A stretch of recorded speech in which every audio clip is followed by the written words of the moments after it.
요한복음 9장 1절부터 12절까지입니다. 신약 성경 160페이지, 161페이지쯤에 있습니다.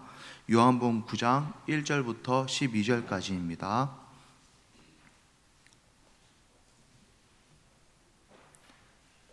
다 찾은 줄 알고 한 절씩 교독하여 읽도록 하겠습니다. 예수께서 길을 가실 때 날 때부터 맹인된 사람을 보신지라.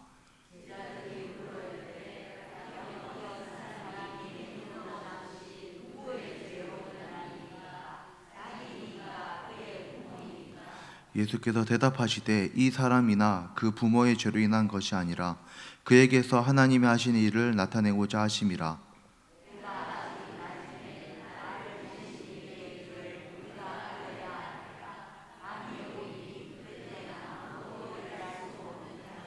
내가 세상에 있는 동안에는 세상의 빛이로라.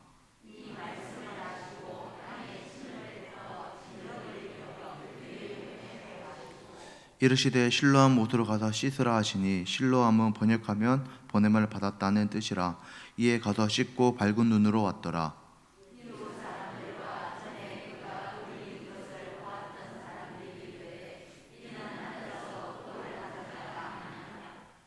어떤 사람은 그 사람이라 하며 어떤 사람은 아니라 그와 비슷하다 하거늘 자기 말은 내가 그라 하니.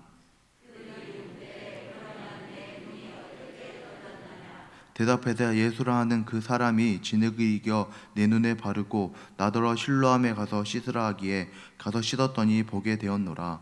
그들이 이르되 그가 어디 있느냐 이르되 알지 못하노라 하니라. 아멘. 네, 성도님들 안녕하십니까? 혹시 성도님들 인과관계라는 말을 알고 계십니까? 인과관계 아무래도 너무나도 많이 쓰이는 단어인데요. 인과관계는 모든 일에는 이유가 있다라는 의미입니다.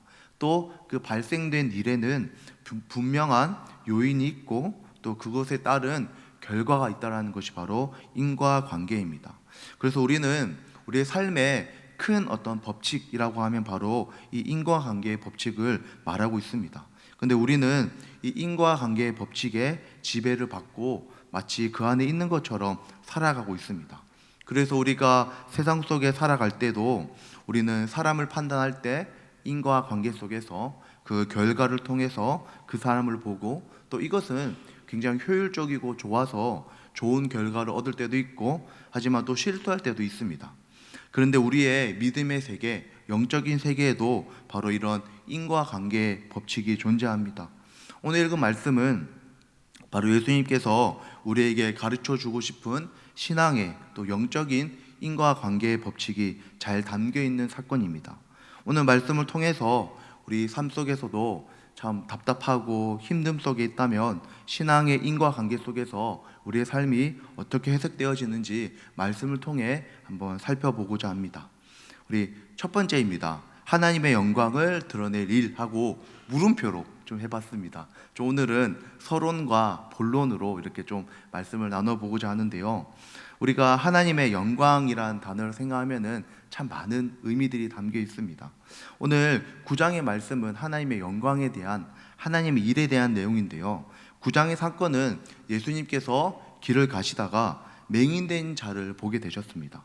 그리고 이 맹인된 자에 대한 논쟁으로 이야기가 시작되어집니다.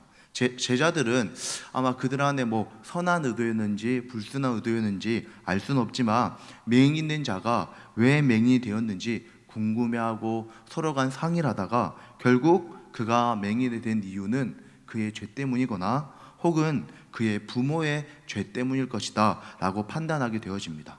그들은 이들의 판단이 틀리지 않았던 게 그들이 살고 있는 세계관, 그들이 살고 있는 유대 사회는 죄는 결국 병은 결국 죄라는 인과관계 속에 있었기 때문입니다. 그들은 지극히 세상적인 인과관계 속에서 그 맹인을 바라보았고 하지만 성경에서는 이 맹인에게 일어난 고통 또 그 이유가 죄 때문이다.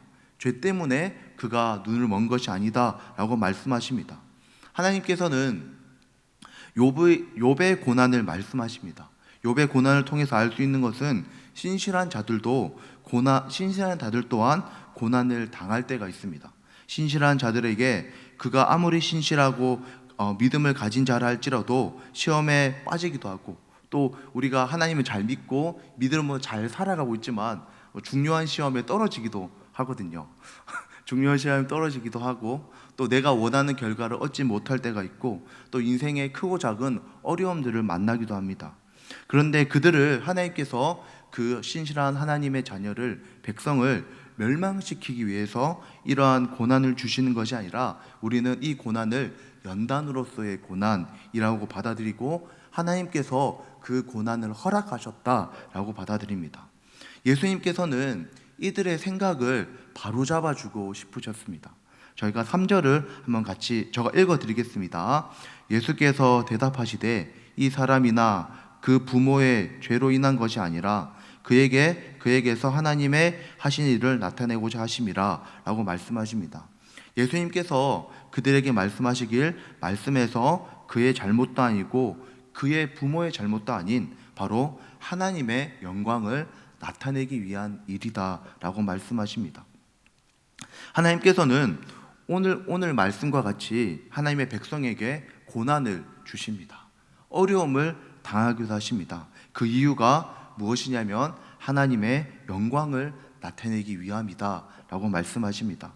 오늘 말씀을 통해서 우리가 한 가지 배울 수 있는 것은, 누군가가 고난을 당하는 걸 보았을 때, 누군가가 어려움을 당하는 것을 보았을 때 섣불리 판단하는 것을 주의해야 할 필요가 있습니다.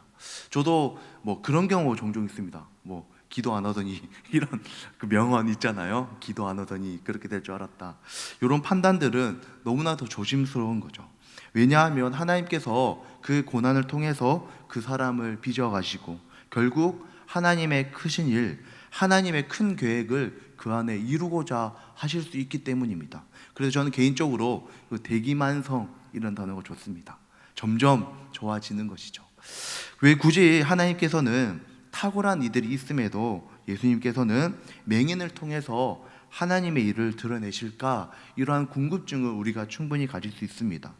하나님께서는 분명히 믿음이 있고 또 탁월한 능력을 겸비한 자들을 사용하시기를 기뻐하십니다.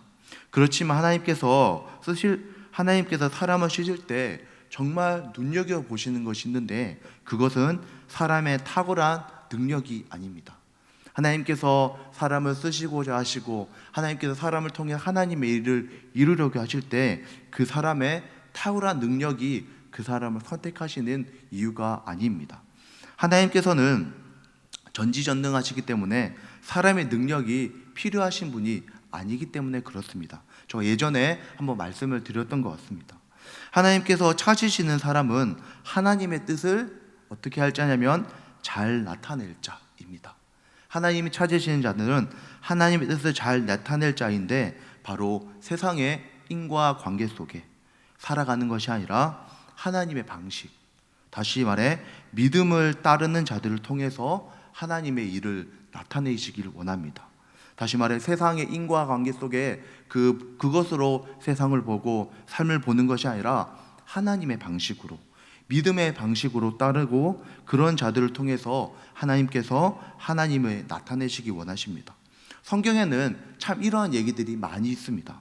우리가 가장 간단하고 떠오르는 예로 바로 기드온의 전쟁입니다.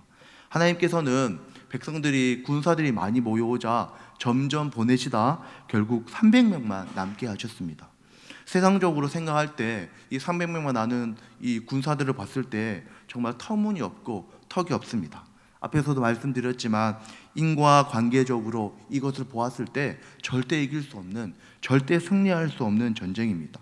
하지만 그들은 그런 어려움 속에서도 하나님의 뜻에 순종함으로 나아갔을 때 승리의 영광을 취하게 되고 하나님께서 그 전쟁을 통해 온전히 영광을 받으셨습니다. 예수님께서는 세상의 모든 관계를 인과관계적으로 해석하는 제자들에게 그들의 생각에 변화를 주고 싶으셨습니다. 예수님께서 선택한 하나님의 일을 나타낼 인물은 사실은 아무도 기대하지 않는 인물이었죠. 그는 눈이 멀었고 또 눈이 멀어서 구걸하는 거린이었습니다. 이런 예수님의 선택은 제자들에게도 굉장히 놀라운 선택이었습니다. 그리고 또 이것을 보는 우리들에게도 놀랍게 또 신기하게 여겨집니다. 예수님의 선택이 우리에게도 놀랍게 여겨지는 것은 우리 또한 어떤 마음이 있냐면 연약한 이들, 부족한 이들이 하나님의 일에 쓰임 받는다는 사실이 크게 쉽게 잘 믿어지지 않기 때문에 그렇습니다. 우리는 은연중에 어떤 마음을 가지냐면 연약하고 부족하면 쓰임 받을 수 없다라고 생각합니다. 그래서 연약하면 안 된다라는 생각 또한 하기도 합니다.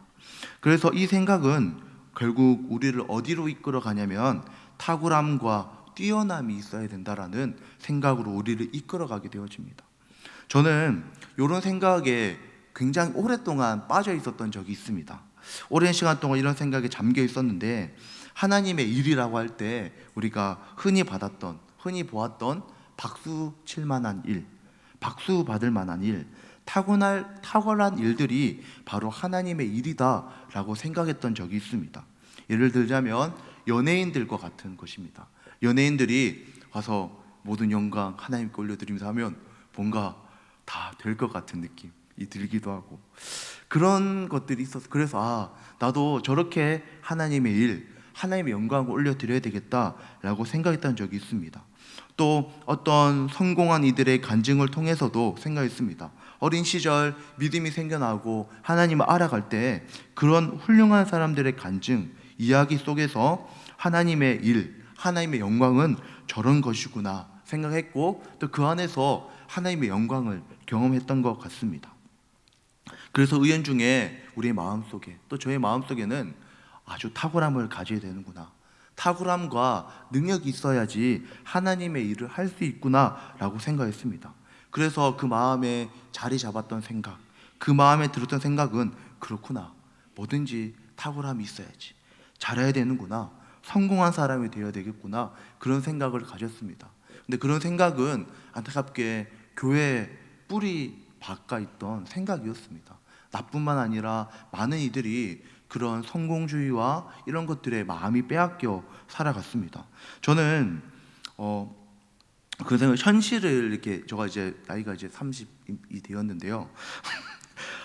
30이 되었는데 현실을 뭐 참 말씀드리기 죄송한데 현실이 만만치 않다는 걸 느꼈습니다. 참 기가 안 차는 표정을 보시는데 정말 현실이 만만치 않았습니다.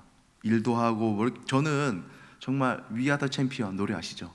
We are the 저가 막 살아가며 하나님 막 위에서 We are the champion 노래 부르시고 좀 막 박수 치고 막 영광스럽게 살아가고 막 이런 것들을 생각했습니다. 그런데 막상 나가 보니까 영화 같은 삶은 없었습니다.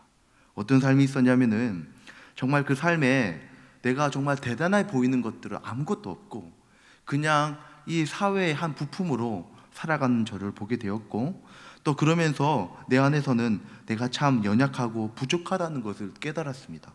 삶에서 느낀 것은 수월하다, 좋다라는 것이 아니라 참 퍽퍽하구나, 참 답답하구나 이런 감정을 많이 느꼈고 사실상 현실에서 굉장히 버겁다라는 느낌을 많이 느꼈습니다. 안타까운 것은 그러한 경험이 하나씩 쌓여가다 보니 일종의 신앙과 삶의 괴리감을 느끼기 시작했습니다. 이 괴리감은 마음속에서 내가 이렇게 연약하고 부족한데 내가 하나님을 나타내는 삶을 살아갈 수 있을까? 내 안에 의심과 회의가 들기 시작하는 것입니다.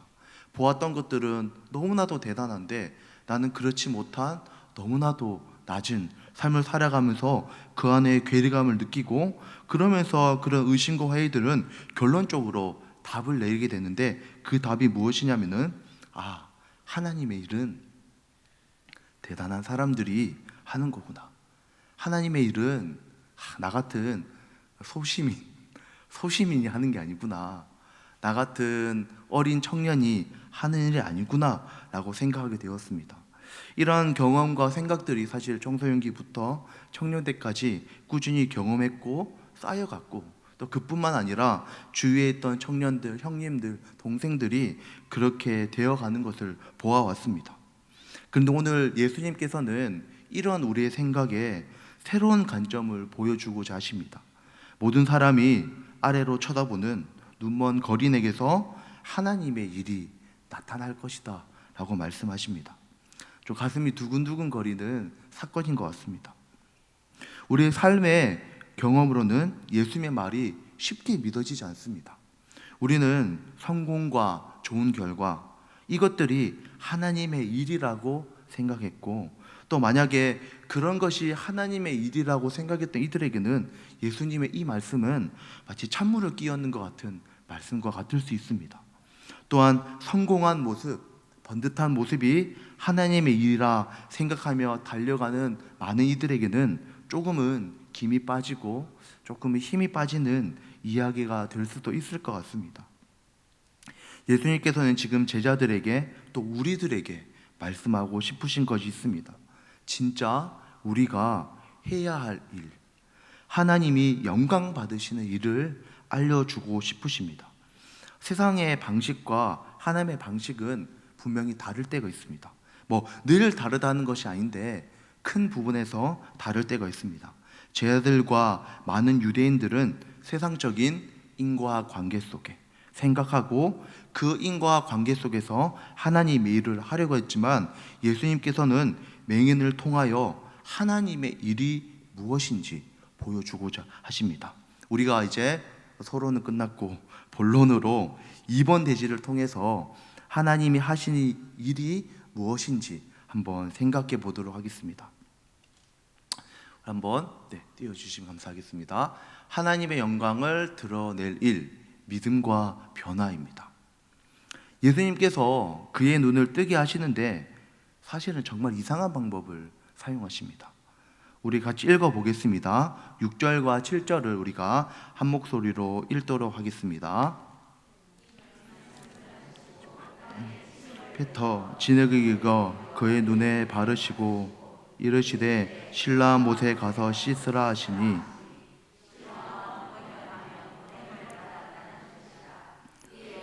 씻고 밝은 눈으로 왔더라. 앞서 말씀드렸지만 사람들은 인과관계 속 법칙, 다시 말해 열심과 이런 세상의 방식 속에 살아가고 있습니다. 그런데 다시 이것이 의미하는 바가 뭐냐면은, 사람은 무엇에 지배받는다고 할 수 있냐면 손에 만져지는 것, 그리고 눈에 보여지는 것, 그리고 더 나아가서 내가 경험한 것이 전부라고 생각하고 살아가고 있습니다. 근데 지금 예수님께서 이 눈먼 자의 눈을 뜨게 하시는 방법이 참 독특한데, 침을 뱉어서 흙을 이겨서 눈에 붙이는 일입니다. 우리가 다들 잘 아시겠지만 저 중동에는 물이 귀한 곳입니다. 예수님 그 눈에 붙일 정도 침을 뱉으시려면 엄청 많이 뱉으셔야 되지 않았을까. 예수님 굉장히 목마르셨겠다 느낄 정도로 그 침을 통해 눈에 붙이십니다. 만약에 우리가 손에 만져지고 눈으로 보고 경험하는 것이 전부인 줄 아는 이 세상 속에 살아가는 관점으로 이 말씀을 보았을 때 예수님의 행동은 다 엉터리입니다. 예수님의 행동은 바보 같은 행동입니다. 침으로 흙을 이겨서 눈으로 붙이는 행동은 절대로 눈을 뜨게 하는 방법이 아닙니다. 예수님의 행동은 과학적으로나 상식적으로나 논리적으로나 어떤 이유에서도 이 맹인의 눈을 뜨게 하는 효과, 인과관계가 없기 때문입니다. 하지만 오늘 말씀에서 이 맹인의 태도, 맹인의 모습에서 우리가 배울 것이 있습니다. 이 맹인은 이 예수님의 조금은 얼토당토 않는, 좀 이상한, 또 막 침소리가 들리고 눈에 축축한 게 붓고 이런 거 있으면서 그것을 전혀 거부하지 않았고, 또 그것을 어떻게 했냐면 예수님 말씀에 순종하여 더듬거리며 실로암에까지 나아갔습니다.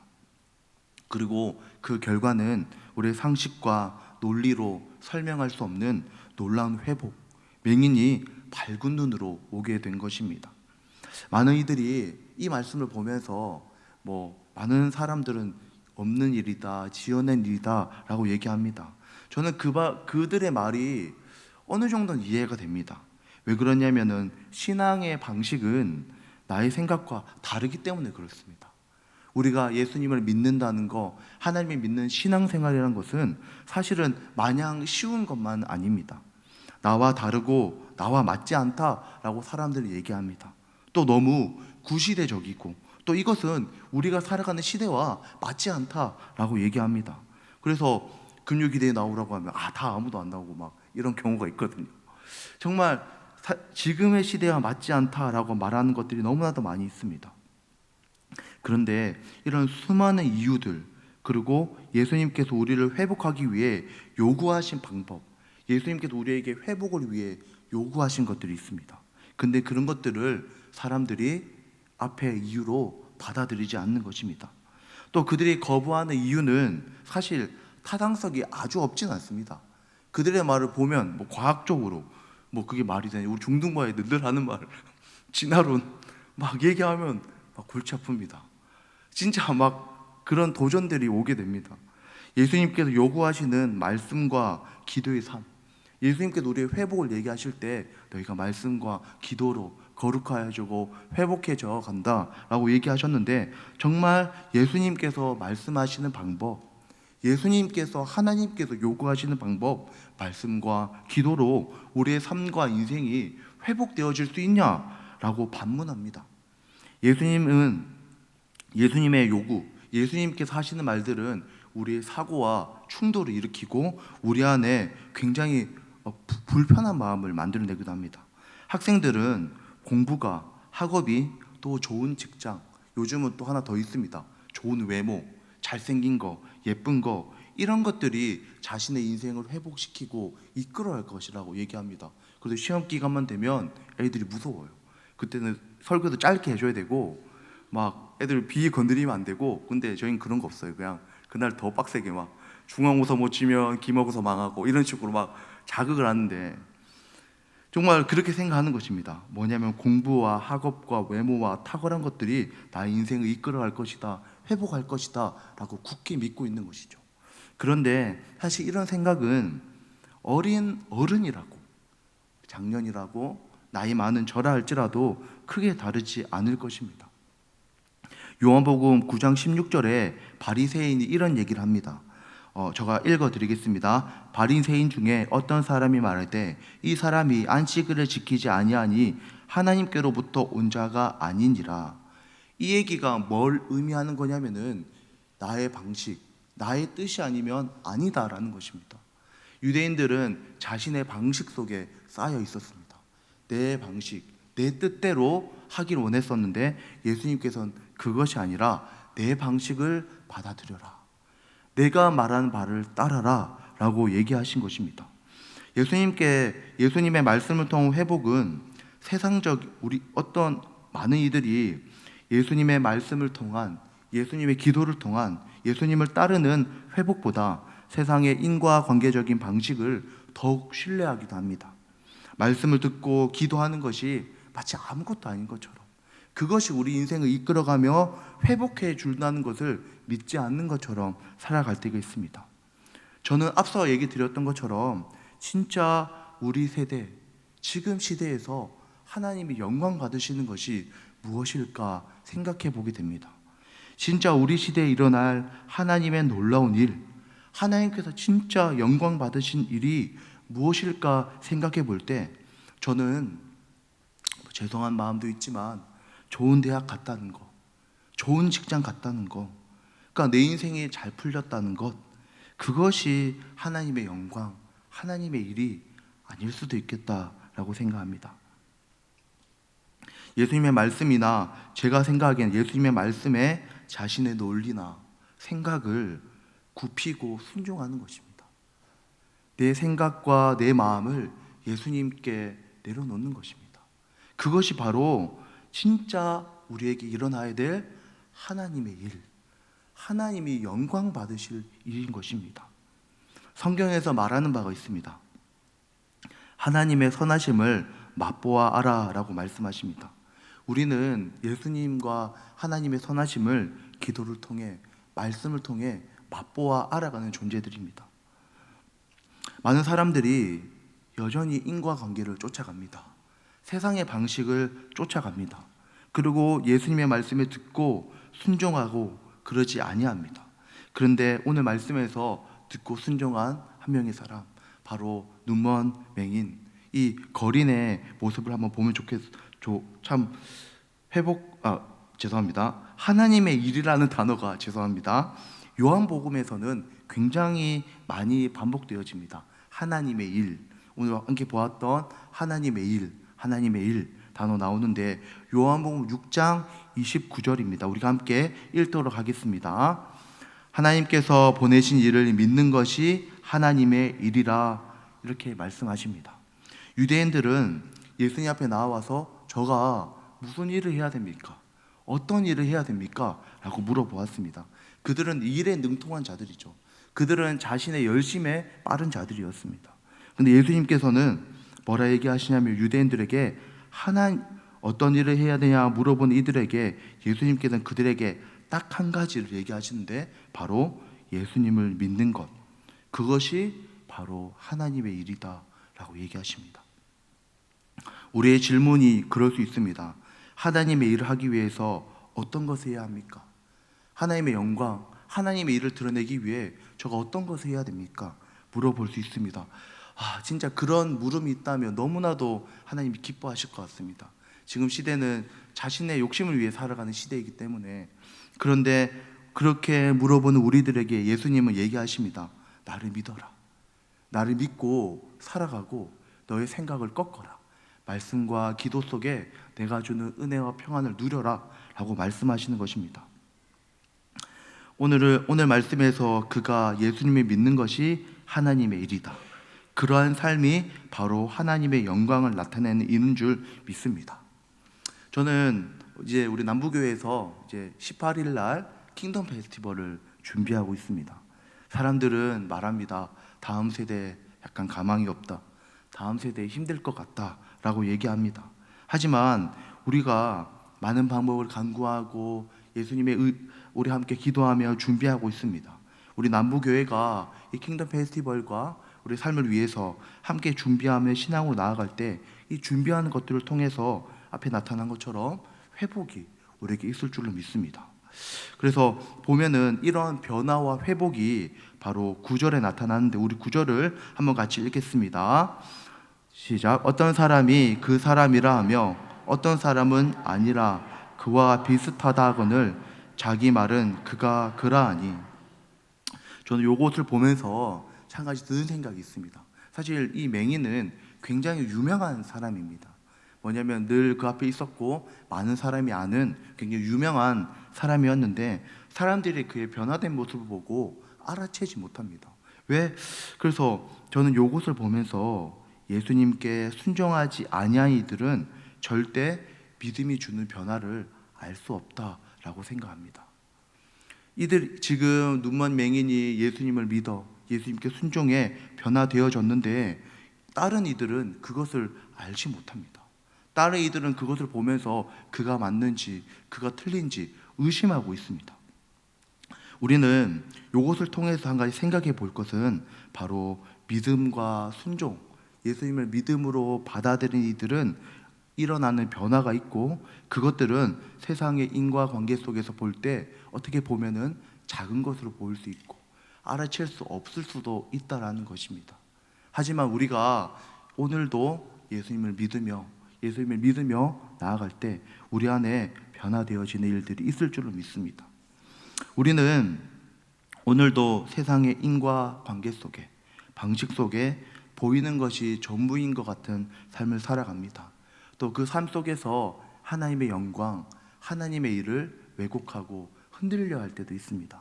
하지만 오늘 말씀과 같이 그 일은 예수님을 믿는 것, 예수님을 믿어 나의 논리와 나의 생각이 아닌 말씀과 기도로 살아갈 때 예수님께서는 세상은 알아챌 수 없지만 우리 안에 놀라운 변화와 은혜를 허락하실 줄로 믿습니다. 아멘. 네, 기도하겠습니다. 하나님 아버지, 참으로 감사합니다. 오늘 요한복음의 말씀을 통해서 그의 변화를 보게 되었습니다. 하나님 아버지, 우리는 인과관계 속에 살아갑니다. 우리는 어떤 일을 볼 때에, 어떤 것을 볼 때에 우리의 마음대로 해석하고 우리 마음대로 보게 되는 경향이 있습니다. 또한 하나님의 일이라고 할 때 크고 놀라운 것이 하나님의 영광이 되어진다라고 생각합니다.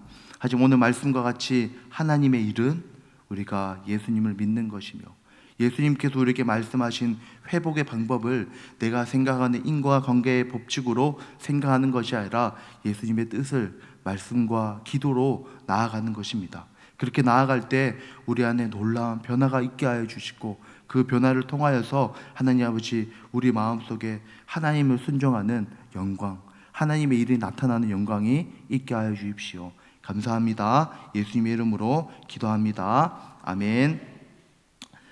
네, 교회 소식 전해드리겠습니다.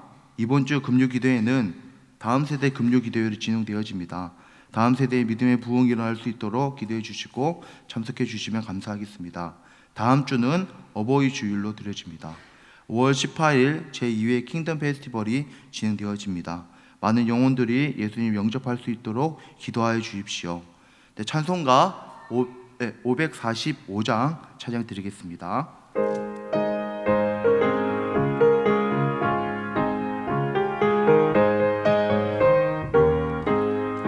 이 눈에 아무 증거 아니 배워도